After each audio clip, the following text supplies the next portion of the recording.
Olá, seja bem-vindo à última aula da semana 2. Aqui nós vamos falar sobre atendimento à mulher e autor de violência. E aí eu vou precisar que, durante essa apresentação, você possa indicar e acompanhar as características dos atendimentos voltados para esses grupos. Inicialmente, vamos falar do atendimento à mulher em situação de violência. Vamos fazer um recorte histórico. Vejam que, desde o início do século passado, sempre surgiu demandas de atendimento em instituições de saúde para as mulheres em situação de violência, mas foi a partir da década de 90 que começou a surgir intervenções mais apropriadas para tanto o registro quanto para o acolhimento dessa condição. No início, o foco era mais voltado para um suporte clínico e de saúde, mas posteriormente isso foi modificando. Aí você vê uma classificação de programas voltados para acolher as mulheres. Existem os programas voltados para o suporte clínico e de saúde, aqueles programas voltados para dar um suporte jurídico e comunitário, e os modelos educativos de gênero, de empoderamento da mulher. Mas também há aqueles mais modernos voltados para o suporte em rede. Foi feita uma revisão sistemática pelo Eckhart sobre a efetividade de intervenções, de programas de intervenção para mulheres em condição de vítima. E aí eu separei 3 revisões que mostram um pouco o que é que ele quer apresentar em relação a isso.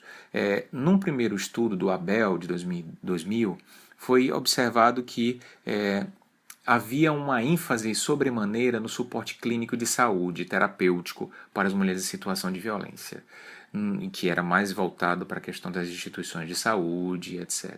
No segundo modelo, observou-se que os serviços médicos eram mais procurados, mas também haviam aqueles que davam suporte social e voltavam-se mais para comportamentos seguros, para empreendimento de comportamentos seguros por parte da mulher. E levantou-se aí pela primeira vez a questão dos riscos da revitimização, ou seja, da reincidência da mulher naquela condição de violência. No terceiro grupo foram observadas algumas condições a mais, ou seja, o surgimento de abrigamento, suporte jurídico pós-abrigo, intervenção clínica pré-natal, suporte policial e serviço social. Então, o que a gente consegue observar da conclusão dessa revisão sistemática? Que muitos programas têm um foco de suporte clínico terapêutico. Esses programas têm bons resultados nas funções emocionais e de redução do trauma, mas eles são limitados no sentido de promover uma quebra da revitimização, ou seja, uma diminuição da condição da mulher de procuras e outras sucessivas procuras para atendimento de sua violência. Por outro lado, outros programas trazem um suporte jurídico, comunitário e educativo. Neste caso, não há para esses programas uma redução da sintomatologia decorrente do trauma, mas ao invés disso há uma quebra da revitimização. Então, enquanto alguns programas favorecem as questões traumáticas, os outros favorecem as questões da revitimização, do empoderamento da mulher. O que a gente deve considerar? Que existem tanto demandas de ordem de saúde clínica, quanto também ordem jurídica e de suporte, assim como também questões de empoderamento. Existem vários tipos de demanda. Por existirem vários tipos de demanda, a integração intersetorial é extremamente fundamental. E o estado da arte mostra para a gente que os melhores modelos, os mais efetivos e eficientes, são aqueles que consideram um trabalho em rede, que visa não só trabalhar a questão do trauma, como promover o acolhimento e quebrar a revitimização, ou a reincidência da vitimização.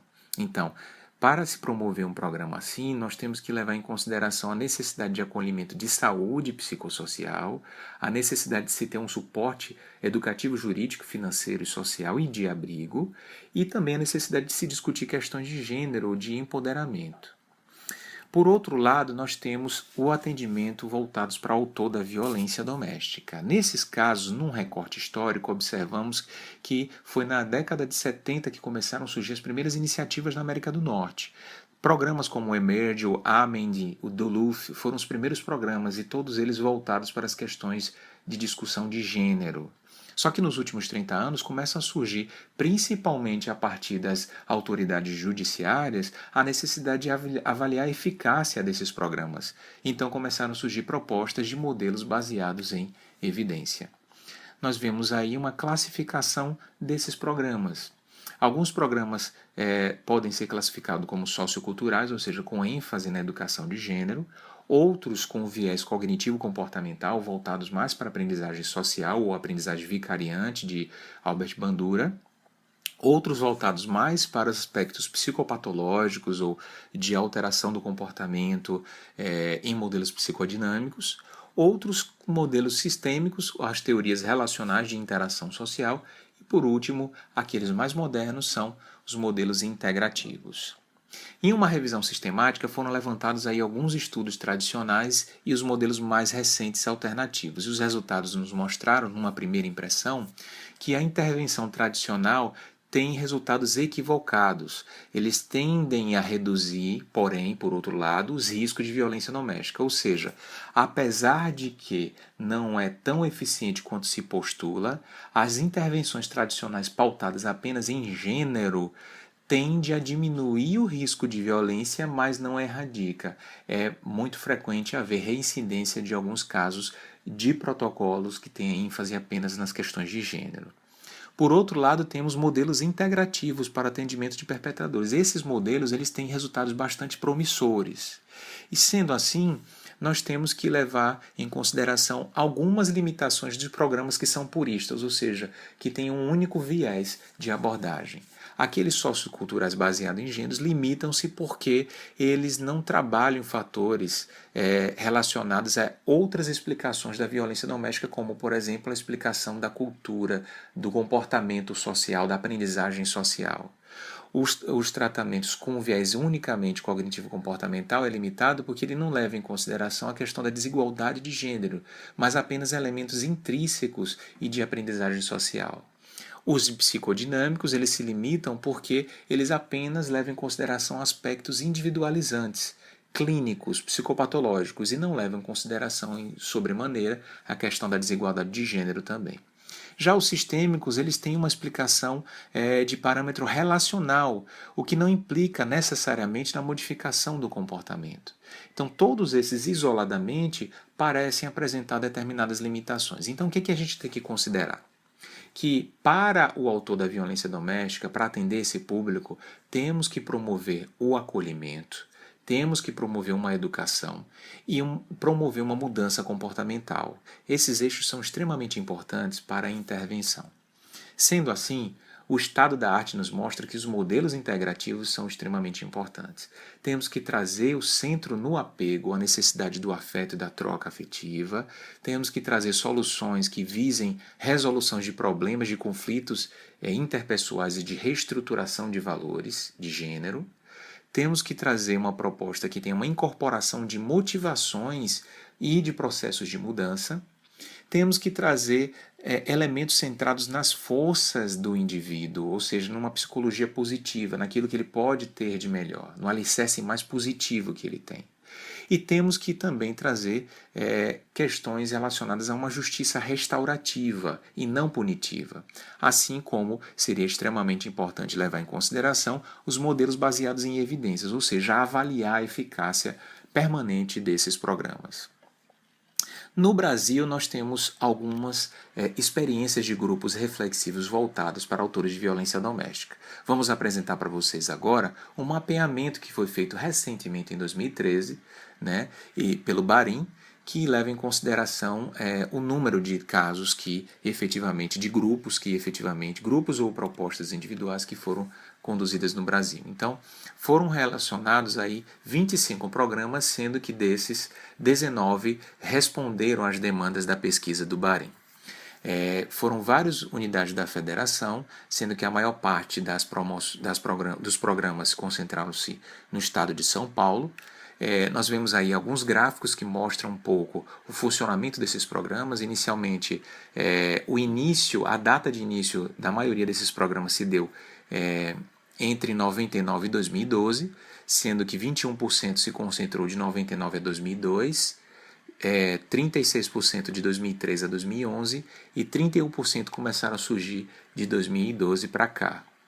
O tipo de atendimento oferecido nesses programas são para 31% dos avaliados unicamente grupais e 68% a modalidade grupal e individual mista. Em termos de instituição responsável pela intervenção, 68% das iniciativas são de ordem governamental, do Poder Executivo ou de instituições vinculadas ao governo, né? E, por último, uma avaliação em termos de número de sessões. 68% tem número de sessões pré-determinadas, enquanto que 21% não tem sessões pré-determinadas. O que a gente observa é que a forma de estruturação dos grupos desse levantamento, desse mapeamento, leva em consideração dois tipos de formatos predominantes. Na maior parte, um grupo aberto. Na menor parte, num pouco menor parte, só que bem distribuído, um grupo fechado. Então, boa parte dos encontros são abertos e a metade aí são grupos fechados. Por outro lado, temos um gráfico que mostra a forma de inserção dos homens na intervenção do programa. 36% das pessoas que participam desses programas, de uma forma geral, são obrigados a participar. E apenas 36% participam de maneira espontânea. Isso chama bastante atenção, porque a gente leva em consideração que haveria uma resistência, mas a gente observa que mesmo as pessoas que são obrigadas a participar, mesmo nesse caso, parece haver bastante possibilidade de trabalhos que podem ser desenvolvidos. Em termos de instituições responsáveis por esses programas, nós temos um determinado esclarecimento que é muito mito na área da assistência social. Nós observamos, por exemplo, que muitas instituições negam-se a fazer o atendimento simultâneo de autores e de mulheres em condição de vítima, por acreditar que não é compatível. Mas os dados mostram que existem os programas que atendem tanto as pessoas que cometem o ato, como também as pessoas que são vitimadas pela condição da violência doméstica. E isso é extremamente importante. Isso mostra que a maioria das instituições, 68% delas, estão seguindo na direção de entender que é um problema que pode ser abordado nessas duas frentes. O outro aspecto diz respeito a elementos